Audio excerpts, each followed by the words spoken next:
रौनक के अवतार में एक मरतबा फिर आप सभी को खुश आमदीद। और ब्रेक में जाने से पहले मैंने आपसे कहा था कि कुछ सवालात हमारे सोशल मीडिया पर मौसूल हुए हैं और कुछ सवालात हमसे पूछे गए थे, तो वो सारे आज जो है मेरी टीम ने मुझे दे दिए हैं कि मैं आपस से और मुफ्ती साहब से वो कर सकूँ। तो मुफ्ती साहब, पहला सवाल है, शरीयत इस्लामिया की रूह से हक़ हुकूक़ से क्या मुराद है और हम पर इन हुकूक़ के क्या तकाज़े हैं? बिस्मिल्लाहिर्रहमानिर्रहीम। मैंने आपके सामने पहले भी अर्ज़ किया था कि अल्लाह सुब्हानहू व तआला की दो यानी इंसानी बंदों पर, इंसान पर दो किस्म के हुकूक़ हैं। एक है हुकूक़ुल्लाह जो अल्लाह सुब्हानहू व तआला के हक़ हैं, और एक है हुकूक़ुल इबाद यानी बंदों के हुकूक़। और बंदे के हुकूक़ में तमाम चीज़ें आती हैं। जिस तरह आपने बात की थी कि वालिदैन के हुकूक़, यहाँ एक बात मैं नौजवानों से कहना चाहूँगा, अगर आप ये नौजवान देखते हैं और आप ये देखना चाहते हैं क्या आपसे अल्लाह राज़ी है या नहीं, मैं तमाम लोगों से एक सवाल करता हूँ, आपको कैसे मालूम चलेगा कि आपसे अल्लाह राज़ी है या नहीं? तो उसका क्या जवाब होगा? उसका जवाब ये कि नबी अलैहिस्सलातु वस्सलाम ने फरमाया, ये देखो अगर तुमसे तुम्हारे वालिद राज़ी हैं तो समझ जाओ तुमसे अल्लाह राज़ी है। रिदा अल वालिद रिदा अल्लाह, यानी वालिद राज़ी तो अल्लाह राज़ी। अगर तुमसे तुम्हारे वालिद नाराज़ हैं तो समझ जाओ अल्लाह तुमसे नाराज़ है। यानी हुकूक़ुल इबाद के अंदर सबसे पहले वालिद का इस तरह का मामला आएगा। अगर आपने वालिद का इज़्ज़त व एहतराम से उनको नवाजा और उनकी दुआएं लीं तो आप फ़र्श से अर्श तक चले जाएंगे। और आपकी, और मैं हदीस आपको और सुनाता हूँ, सलासु दवात मुस्तजबत लहुन्ना। हुज़ूर ने फरमाया, मैं आपको आसान तरीके से समझाता हूँ बिलखुसूस यूथ को, कि सारे लोग जितने नेक लोग हैं, जिनको आप नेक समझते हैं कि इनकी दुआएं कबूल होती हैं, वो सारे एक तरफ, और रसूलुल्लाह सल्लल्लाहु अलैहि वसल्लम की हदीस के मुताबिक आपके वालिद की दुआ एक तरफ। यानी कि जब वालिद दुआ कर दे तो अल्लाह सुब्हानहू व तआला दुआ को रद्द नहीं करता। तमाम हुकूक़ जितने भी आपके हुकूक़ हैं, आप अब जवानों से बात हो रही है, आप शौहर हैं या मेरी बहनें देख रही हैं वो बीवी हैं, बहन हैं, नंद हैं, भावज हैं, देवरानी है, जिठानी है, घर के अंदर के रिश्ते हैं, बाहर चचा मामू ताया, ये सब रिश्ते हैं। तीन चीज़ों को जहन में रखिएगा, आपकी ज़िंदगी बहुत बेहतरीन हो जाएगी। जो सवाल किया ना हक़ हुकूक़, जी देखिए, यहाँ मेरे वालिद साहब कहते थे, अगर तुम किसी को फ़ायदा नहीं दे सकते, जहन में रखिएगा, तो किसी को नुकसान नहीं देना। किसी के दिल में तुम खुशी नहीं डाल सकते तो उसको गम मत देना। आप किसी की तारीफ़ नहीं कर सकते तो फिर किसी की बुराई नहीं करना।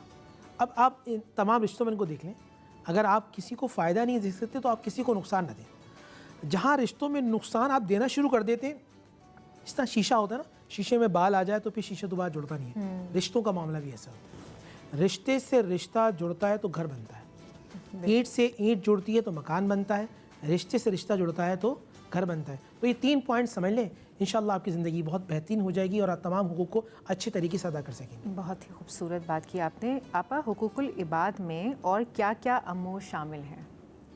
हुकूक़ुल इबाद की जहाँ तक हम बात करते हैं, हुज़ूर नबी करीम सल्लल्लाहु अलैहि वसल्लम का इरशाद है। और जिस तरह के मौलाना साहब ने फरमाया कि बाप के हुकूक़, तो मैं पहले बाप के हुकूक़ पर थोड़ी सी बात कर लूँ, इसलिए कि मौलाए कायनात अली इब्न अबी तालिब अलैहिस्सलाम के पास दो अशख़ास आए, जिसमें से एक बाप था और एक बेटा था। तो मौलाए कायनात अली इब्न अबी तालिब अलैहिस्सलाम ने उसके बाप का हाथ धुलवाया और अपने बेटे मोहम्मद बिन हनफिया से कहा कि तुम इसके बेटे के हाथ धुलवाओ। और क्योंकि वो बाप है, लिहाजा उसका एहतराम और उसका अज़मत इतनी ज़्यादा है कि मैं उसके बाप के हाथ धुलवाता हूँ और तुम मेरे बेटे हो, लिहाजा तुम उसके बेटे के हाथ धुलवाओ। तो यकीनन ये बहुत अच्छी बात है। सुभान अल्लाह। मुफ्ती साहब, हुकूक़ुल इबाद में और क्या क्या अमूर शामिल हैं, थोड़ा सा आप भी इसके ऊपर कुछ बात कीजिए। और हमारे हुस्न अखलाक का सबसे ज़्यादा मुस्तहिक़ कौन है? बहुत अच्छा सवाल। जो आपसे ज़्यादा करीब है वो सबसे ज़्यादा आपके हुस्न अखलाक का मुस्तहिक़ है।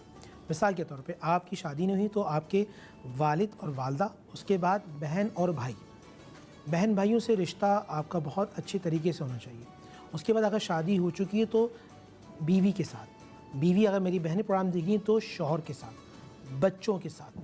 फिर आप अपने पड़ोसी की तरफ आ जाएं, उनके साथ आपका किस तरह हक़ और आपका रवैया है, आपके रवैये में अखलाक झलकता है।